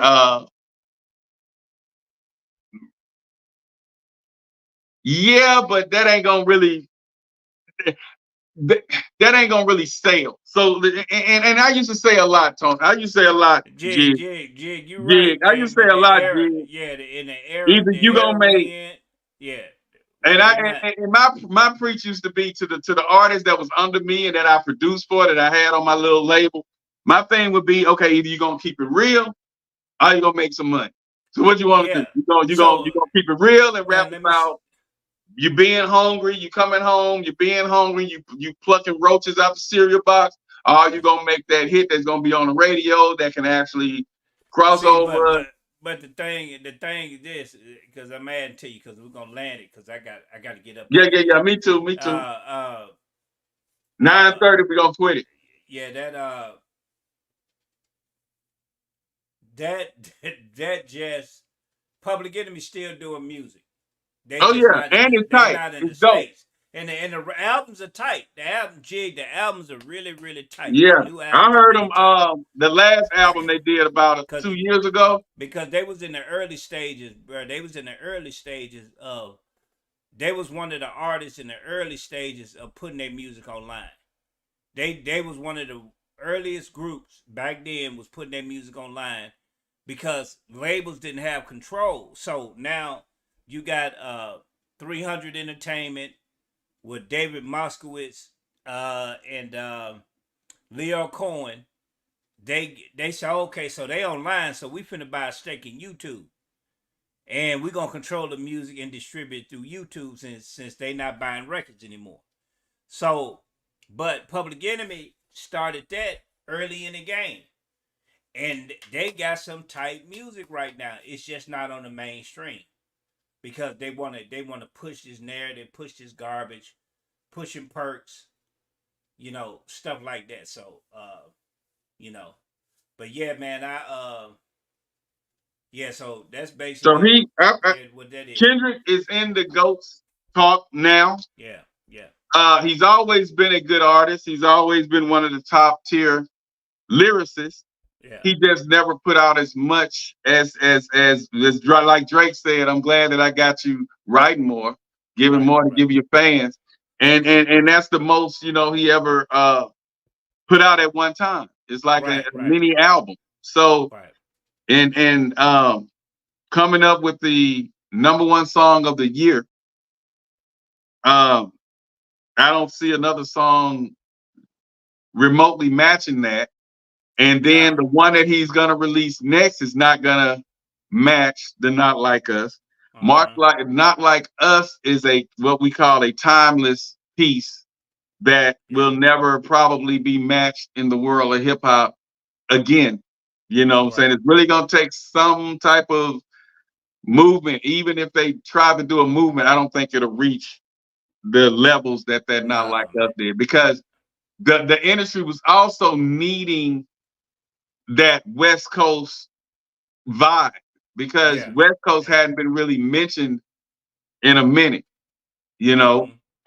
So this just, then you can ship platinum in Cali just like you could in like New York. And that's the thing. Said the strippers taking over. Yeah, because that's what they promoting. Jig, they promoting stripper culture. That whole little genre. They asked Dej Loaf got a group called My Cousins. These is her actual cousins. So the manager was being interviewed by I think this probably was Say Cheese or straight off the porch or somebody that was doing. But he asked him, he said, man, don't you think, because of stripper culture, will they do music like that to push for the views and the money, or are they gonna keep where they at because they getting really mixed reviews on their music? Because the girls, they okay, but they really just as subpar as far as lyrics and stuff like that. Because I think they just was put together and they learning to rap. But stripper culture, man, it's alive. You know what I'm saying? The new term they got for the camel toe is moose knuckle. You know what I'm saying? What's her name? Yeah. So it's called moose knuckle now. Yeah. It's called got that moose knuckle. Got that moose knuckle. So that whole line of artists with Meg Thee Stallion and stripper culture and Cardi B, but music to me is just different because when you got a Cardi B that admit people write for her, that's hard to digest, but the music be tight. Whoever write for her, you know what I'm saying? But we knew because we were introduced to Cardi B on Love and Hip Hop, where people was writing songs for her and she was in the studio. So that's kind of acceptable if we know that that's what that is. But stripper culture, man, it's these records they play in the clubs, man, it's really on the radio right now, and that's what's popping. That's what's popping, man. I guess we about to land this plane, Yeah, huh? we're about to land it. Yeah, about to But land it. yeah, it's been real. And then, like I say, the stripper culture, it's doing what it do. It's a place for everything. Yeah, And I have yet to see a pro-black record right now yeah. do something. The Uh, atmosphere is not for that right now. yeah. I look and look at this because black people, we doing so much that, man, we going crazy on each other. So the attitude of No, pro it won't. black and unity, nobody don't want to do that no more. Nobody don't want to look out for each other no more. Because of how we burn each other. You look on the news, it's some black person scamming. They doing a lot of scamming. Here in Texas, we hearing the scamming going on in Atlanta. The scamming going on in Houston. HIV. Disease being passed back and forth. You know what I'm saying? And it's coming from black people. The culture has evolved into trash. It's a lot of dross and filth in the culture And, right now. So the pro blackness of lifting black people up, we ain't at that stage and now. then We in such a dark period right now. it's the trolling generation that gets me. It's Yeah. nothing serious. When they mind made up on something, they gonna reach to make it fit. Just like Yeah. the song Lil Wayne did with the Corday dude. Yeah. Oh, he talking about Drake. They want everything to be about Drake. Yeah. They don't understand that these people That's are wordplay. It's wordplay. and he just doing wordplay. They ain't got nothing to do with Drake. Wordplay, bro. Yeah. But then you say they don't want to put him as the GOAT. But man, peep these lyrics. Now put your hands in the sky if you feel the vibe. Just let it breathe. I need more real love and less fake laughs. Now wear this mean mug like a face mask. She give me real love with that fake ass. It fit me like a glove, OJ hands. I'ma need a little love from your hating ass. Real love, Mary J plan. Need less yes men and more amens. I'ma need more real prayers and less praying hands. I'm smoking straight gas, no brake pads. You smoking bubba dub, nigga, straight trash. I get more camel toe than them Arabs. She deep throat the whole dick but couldn't take half.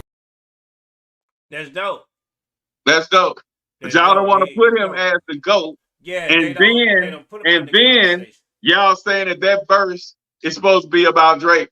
We know how Lil Wayne write. That ain't got shit to do with Drake. He just doing word plays and clowning. He need more friends and praying hands and all that stuff. Because I mean, I feel like in real life the battle is freaking over.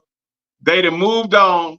Drake may do a little trolling, but that's what he do. That's his character. That's his thing. Yeah. But Drake making music, like you mentioned earlier, he's getting ready to come out with PND, Party Next Door. He just left a concert in Toronto where he went on stage and tore it down, rocked the building. So people getting over that because, like I say, G and Z, they forget things quick. Yeah. They forget things quick.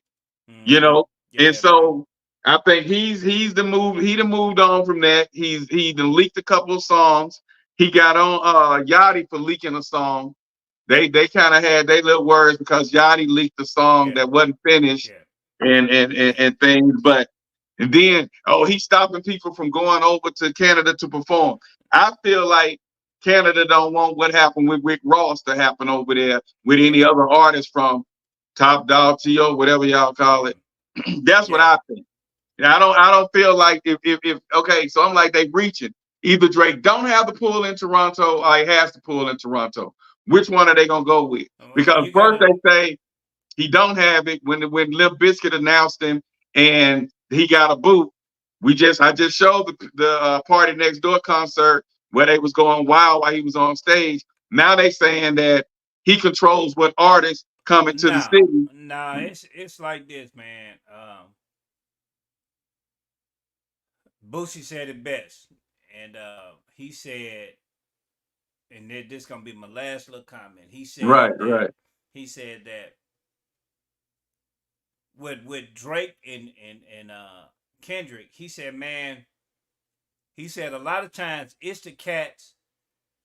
He said it's the cats that the fans that really don't like Drake but will pose to like Drake, and they see an opportunity to get a name. So, see Rick Ross, man, I'm finna go do something to Rick Ross. I don't have nothing to do with Drake, but he saw an opportunity with somebody in this city to go try to do something. Same on the reverse side with Kendrick. So they don't have control of those fans, man, and that's the thing that J. Cole kind of understood, is that it can get out of control. Even when Drake was coming to his truck and he had security with him, it was a cat from LA. What's up, Drake? A minor, you know what I'm saying? He was going to the truck, you know, Drake was on his phone, he was ignoring it. I just didn't like that. You know what I'm saying? Because I like both of them. But I don't want it to spill over into violence. You know what I'm saying? But like you say, I just feel like it's over with. Gen Z. Gen Z trying to keep it going, because and then a lot of the bloggers trying to keep it going. Every time you look up, Drake got another child. So what? There's a whole bunch of black men out there that got children out of wedlock. We out here skeeting. Yeah, so Drake, you know, out of wedlock. And why is it it's cool when they do it, but it's a problem when Drake do it? You know what I'm saying? Oh, he got fake braids. So what? There's a whole lot of men rocking the lace front things, and it don't matter. It's what's going on. But they reaching because they made so much money dissing Drake during the beef thing that they trying to keep it going. You know, he got a daughter. So what? Not everybody want their kids on social media. And expose to that. But with all that being said, man, I appreciate you for coming on here. I was just wondering, I wanted to go talk. Does he is he considered the GOAT of hip hop right now? Yeah. And we'll keep the conversation. We're gonna move the conversation as things come in. We'll keep moving the conversation with the hip hop, because we got love for it. We got love for both artists. Into the LGBTQ or whatever community. It wasn't no offense. We just moving the conversation forward. You know, so in no artist to Sexy Red, that's just my opinion, expressing my opinion as far as coming from an era with lyricism. The music sound good, and I don't know why it sound good. You know what I'm saying? So that's that down south bottom, boy. That's that bottom from the south. Yeah, it just foul. All right, Jig, I'll holler at you. Hey, say Black man, I'm gonna get back up, man. It's been a long day. We out, man. And with all that, you know how we do. We about to get out of here. We appreciate everybody who came on. Jig, appreciate you. With all that being said, Hip Hop Corner is just the Sunday edition of the Hip Hop Show. For sure. We out. All right. Peace.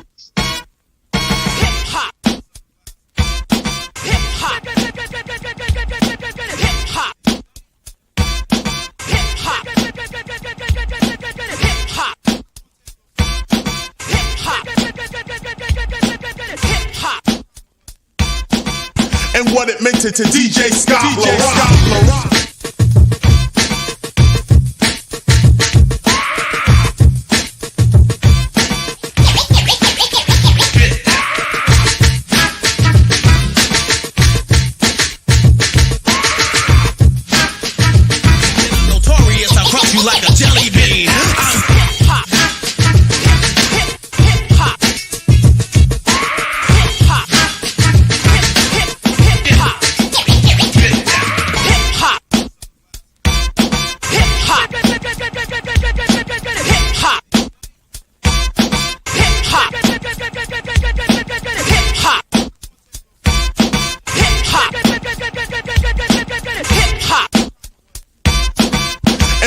To DJ